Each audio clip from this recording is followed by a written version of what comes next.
Recording studio Ekangar सराय।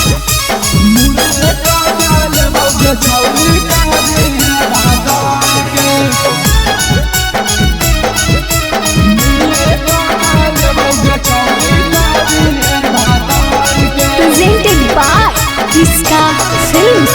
अबरी जाती फोनवा का के धमकी हमरा दे दोगे, रेल देवोगे छौरी जादी भेजा हमर सनक तौगे। अबरी जाती फोनवा का के धमकी हमरा दे दोगे, रेल देवोगे छौरी जादी भेजा हमर सनक तौगे। बोल दी है आशिक हमें ही अब तोर कुमार के, बोल दी है आशिक हमें ही अब तोर कुमार के। न तो मुड़िए काट लेबोगे छौरी कह दी है बातार के, मुड़िए काट लेबोगे छौरी कह दी है बातार के।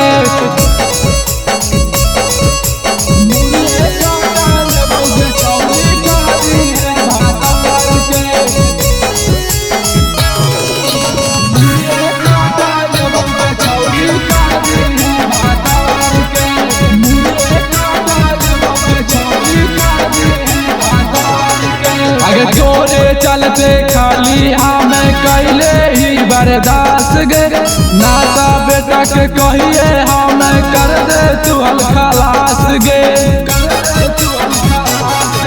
अगे जोरे चलते खाली हमें कैले ही बर्दाश्त गे, नाता बेटा के कहिए हमें कर दे तू खलास गे।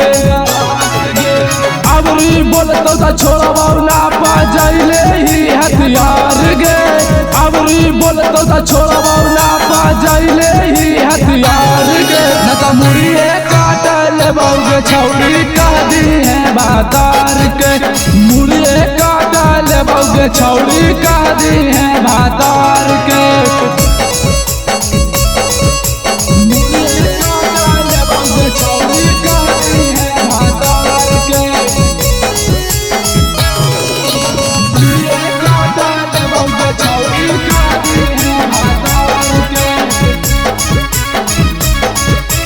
रिकॉर्डिंग स्टूडियो एकंगर सराय। कहौ धीरजवा भद्रा के समझाई लिया माल गे, नाटा लहर ते चिमनी में देबौ ओकरा डाल गे।